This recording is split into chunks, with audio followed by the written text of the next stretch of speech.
ಚಿಕ್ಕಮಗಳೂರು ಜಿಲ್ಲೆ, ಕಡೂರು ತಾಲೂಕಿನ ಸಖರಾಯಪಟ್ಟಣ. ಹೊರಗಿನಿಂದ ನೋಡಿದ್ರೆ ಇದು ಒಂದು ಸಾಮಾನ್ಯ ಊರು. ಆದ್ರೆ ಈ ಮಣ್ಣಿನಲ್ಲಿ ನಡೆದಾಡುವ ಒಬ್ಬ ಮಹಾತ್ಮನ ಹೆಸರನ್ನು ಇವತ್ತಿಗೂ ಜನರು ಭಕ್ತಿಯಿಂದ ನೆನ್ಪಿಟ್ಕೊಂಡಿದ್ದಾರೆ. ಅವರು ದೊಡ್ಡ ಮಠ ಕಟ್ಕೊಂಡು ಕುಳಿತವರಲ್ಲ. ತಮ್ಮನ್ನು ತಾವು ದೇವರು ಅಂತ ಹೇಳ್ಕೊಂಡವರಲ್ಲ. ಆಡಂಬರದ ಜೀವನ ನಡೆಸಿಲ್ಲ. ಆದ್ರೆ ಅವರ ಹತ್ತಿರ ಬಂದು ಅದೆಷ್ಟೋ ಜನರಿಗೆ ಅವರ ಮಾತಿನಲ್ಲಿ ಧೈರ್ಯ ಸಿಕ್ಕಿದೆ. ಅವರ ಆಶೀರ್ವಾದದಲ್ಲಿ ನೆಮ್ಮದಿ ಸಿಕ್ಕಿದೆ. ಮತ್ತೆ ಕೆಲವರಿಗೆ ಅವರ ಕೃಪೆಯನ್ನು ಅನುಭವಿಸುವ ಅವಕಾಶ ಸಿಕ್ಕಿದೆ.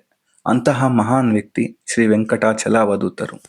ಬಾಲ್ಯದಿಂದಲೇ ಅವರಲ್ಲಿ ಆಧ್ಯಾತ್ಮಿಕ ಒಲವು ಇತ್ತು ಅಂತ ಭಕ್ತರು ಹೇಳ್ತಾರೆ. ಸಾಧನೆ, ಧ್ಯಾನ, ದೇವರ ಚಿಂತನೆ ಇವೆಲ್ಲವೂ ಅವರ ಜೀವನದ ಭಾಗವಾಗುತ್ತಾ ಹೋಯಿತು. ಸಾಮಾನ್ಯ ಜೀವನದ ಮಧ್ಯೆಯೇ ಅವರೊಳಗೆ ಒಂದು ಅಸಾಮಾನ್ಯ ಪಯಣ ಶುರುವಾಯಿತು. ಆಧ್ಯಾತ್ಮಿಕ ಜೀವನದಲ್ಲಿ ಗುರುವಿನ ಸ್ಥಾನ ತುಂಬಾ ದೊಡ್ಡದು. ವೆಂಕಟಾಚಲ ಅವಧೂತರ ಜೀವನದಲ್ಲೂ ಗುರು ಪರಂಪರೆಗೆ ಒಂದು ವಿಶೇಷ ಸ್ಥಾನವಿತ್ತು. ಬಾಣಾವರದ ಶ್ರೀ ಕೃಷ್ಣ ಯೋಗೀಂದ್ರ ಸರಸ್ವತಿ ಪರಮಹಂಸರೊಂದಿಗೆ ಅವರ ಆಧ್ಯಾತ್ಮಿಕ ಸಂಬಂಧವಿತ್ತು ಎಂದು ಭಕ್ತರ ದಾಖಲೆಗಳು ಹೇಳುತ್ತೆ. ಸಾಧನೆ ಮುಂದುವರಿತು, ಭಕ್ತಿ ಗಟ್ಟಿಯಾಯಿತು ಮತ್ತು ನಿಧಾನವಾಗಿ ವೆಂಕಟಾಚಲರು ಸಾಮಾನ್ಯ ಗೃಹಸ್ಥ ಜೀವನದ ಗಡಿಯನ್ನು ಮೀರಿ ಒಂದು ವಿಭಿನ್ನ ಆಧ್ಯಾತ್ಮಿಕ ವ್ಯಕ್ತಿತ್ವವಾಗಿ ರೂಪುಗೊಂಡರು. ಅವರ ಜೀವನದಲ್ಲಿ ಒಂದು ಮಾತು ಬಹಳ ಮುಖ್ಯವಾಗಿತ್ತು: ಸಾಧನೆ. ಜನರಿಗೆ ಉಪದೇಶ ಮಾಡುವುದಕ್ಕಿಂತ ಮೊದಲು ತಾವು ನಡೆದು ತೋರಿಸುವ ಜೀವನ. ಅವಧೂತ ಅನ್ನೋ ಪದ ಕೇಳಿದಾಗ ನಮ್ಮ ಮನಸ್ಸಿಗೆ ಒಬ್ಬ ಸಾಧು, ಒಬ್ಬ ಸಂತ, ಒಬ್ಬ ಮಹಾತ್ಮನ ಚಿತ್ರ ಬರುತ್ತೆ. ಆದ್ರೆ ಅವಧೂತ ಜೀವನ ಅಂದ್ರೆ ಲೋಕದ ಬಂಧನಗಳ ಮಧ್ಯೆಯೂ ಅದರ ಆಚೆ ನಿಂತು ಬದುಕುವ ಒಂದು ಸ್ಥಿತಿ. ವೆಂಕಟಾಚಲ ಅವಧೂತರ ಜೀವನವು ಹಾಗೇ ಇತ್ತು ಅಂತ ಅವ್ರ ಹತ್ರದಿಂದ ನೋಡಿದವ್ರು ಹೇಳ್ತಾರೆ. ಅವರಿಗೆ ಆಡಂಬರ ಬೇಕಿರ್ಲಿಲ್ಲ, ಹೆಸರು ಬೇಕಿರ್ಲಿಲ್ಲ, ಪ್ರಚಾರ ಬೇಕಿರ್ಲಿಲ್ಲ. ಜನ ಬಂದ್ರೆ ಮಾತಾಡ್ತಾ ಇದ್ರು, ಕಷ್ಟ ಹೇಳ್ಕೊಂಡ್ರೆ ಕೇಳ್ತಾ ಇದ್ರು, ಯಾರಿಗಾರು ನೋವಿದ್ರೆ ತಮ್ಮದೇ ನೋವಂತೆ ಭಾವಿಸ್ತಾ ಇದ್ರು. ಅವರ ಹತ್ರ ಬಂದವರು ಕೇವಲ ಒಬ್ಬ ವ್ಯಕ್ತಿಯನ್ನು ನೋಡಿದ ಅನುಭವ ಪಡಿತಾ ಇರಲಿಲ್ಲ, ಒಬ್ಬ ಗುರುನಾಥನ ಸಾನ್ನಿಧ್ಯವನ್ನು ಅನುಭವಿಸ್ತಾ ಇದ್ರು. ವೆಂಕಟಾಚಲ ಅವಧೂತರ ಮಾತುಗಳು ತುಂಬಾ ಸರಳವಾಗಿದ್ವು. ಆದ್ರೆ ಆ ಸರಳ ಮಾತಿನೊಂದಿಗೆ ದೊಡ್ಡ ಅರ್ಥ ಇತ್ತು. ತಾಯಿ ತಂದೆಯನ್ನು ಗೌರವಿಸ್ಬೇಕು, ಗುರುವಿನ ಸೇವೆ ಮಾಡಬೇಕು, ನಿತ್ಯ ಸಾಧನೆ ಮಾಡಬೇಕು, ಹಸ್ತವರಿಗೆ ಅನ್ನ ನೀಡಬೇಕು, ಮನುಷ್ಯನನ್ನು ಜಾತಿಯಿಂದ ನೋಡಬಾರ್ದು. ಇಂತಹ ಸರಳ ಸಂದೇಶಗಳನ್ನು ಅವರು ನೀಡ್ತಿದ್ರು ಅಂತ ಭಕ್ತರು ನೆನಪಿಸ್ಕೋತಾರೆ.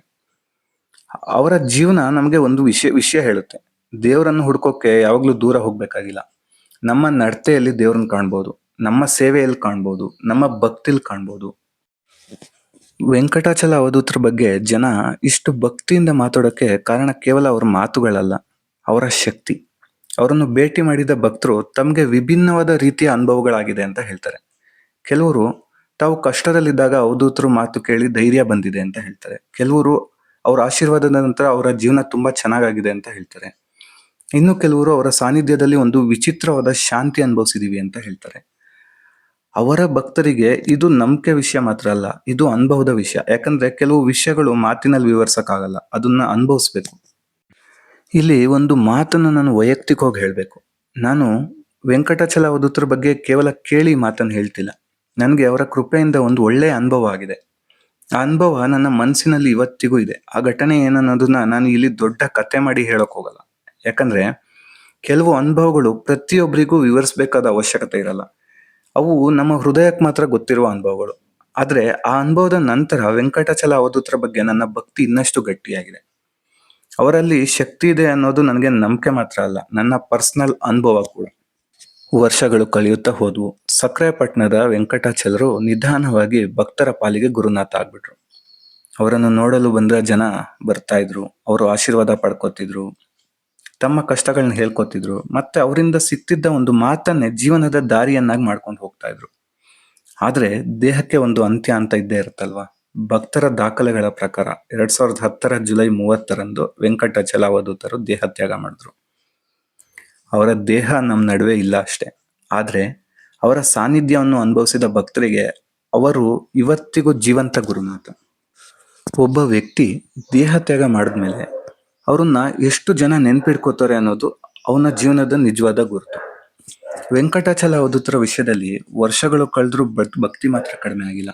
ಸಖರಾಯಪಟ್ಟಣಕ್ಕೆ ಹೋಗುವ ಭಕ್ತರು ಇವತ್ತಿಗೂ ಅವ್ರನ್ನ ನೆನ್ಪು ಮಾಡ್ಕೋತಾರೆ. ಅವರ ಸ್ಥಳಕ್ಕೆ ಹೋಗ್ತಾರೆ, ಪೂಜೆ ಮಾಡ್ತಾರೆ, ಪ್ರಾರ್ಥನೆ ಮಾಡ್ತಾರೆ, ತಮ್ಮ ಕಷ್ಟಗಳನ್ನ ಅವ್ರ ಮುಂದೆ ಇಡ್ಕೋತಾರೆ ಮತ್ತು ಗುರುನಾಥ ನೋಡ್ಕೋತಾರೆ ಅನ್ನೋ ನಂಬಿಕೆನೂ ಇಟ್ಕೊಂಡಿದ್ದಾರೆ. ಅದೇ ಒಬ್ಬ ಮಹಾತ್ಮನ ನಿಜವಾದ ಶಕ್ತಿ. ದೇಹ ಇಲ್ದಿದ್ರು ಭಕ್ತಿ ಉಳಿದಿದೆ, ಮಾತುಗಳು ಉಳಿದಿದೆ, ನೆನಪುಗಳು ಉಳಿದಿದೆ ಮತ್ತು ಅವರನ್ನು ಅನುಭವಿಸಿದ ಜನರು ಹೃದಯದಲ್ಲಿ ಅವರು ಸಾನ್ನಿಧ್ಯ ಇವತ್ತಿಗೂ ಇದೆ. ವೆಂಕಟಾಚಲ ಅವಧೂತರ ಜೀವನ ನೋಡಿದಾಗ ನಂಗೊಂದು ಮಾತು ಅನ್ಸುತ್ತೆ. ಕೆಲವರು ಜೀವನದಲ್ಲಿ ಬರ್ತಾರೆ ಮತ್ತು ಹೋಗ್ತಾರೆ, ಆದ್ರೆ ಕೆಲವರು ಜೀವನದಲ್ಲಿ ಬರ್ತಾರೆ ಮತ್ತು ನಮ್ಮೊಳಗೆ ಉಳ್ಬಿಡ್ತಾರೆ. ವೆಂಕಟಾಚಲ ಅವಧೂತರು ಅಂತಹ ಒಬ್ಬ ಮಹಾತ್ಮ. ಅವರನ್ನು ದೇವರು ಅಂತ ಕರೆಯೋದು, ಗುರು ಅಂತ ಕರೆಯೋದು, ಅವಧೂತರು ಅಂತ ಕರೆಯೋದು ಅದು ಪ್ರತಿಯೊಬ್ಬ ಭಕ್ತನ ಭಾವನೆ.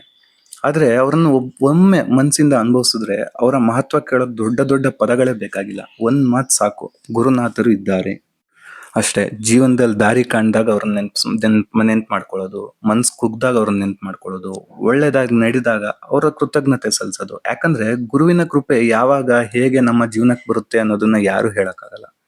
ನಾನು ಅವರ ಕೃಪೆಯನ್ನು ಅನುಭವಿಸಿದ್ದೀನಿ. ನೀವು ಕೂಡ ಅನುಭವಿಸಿದ್ರೆ ನಿಮ್ಮ ಅಭಿಪ್ರಾಯವನ್ನು ಕಮೆಂಟ್ ನಲ್ಲಿ ಹಂಚ್ಕೊಳ್ಳಿ. ಶ್ರೀ ವೆಂಕಟಾಚಲ ಅವಧೂತರಿಗೆ ಶರಣು, ಗುರುನಾಥರಿಗೆ ಶರಣು. ಇದು ಸಕ್ರಾಯಪಟ್ಟಣದ ಶ್ರೀ ವೆಂಕಟಾಚಲ ಅವಧೂತರ ಕತೆ.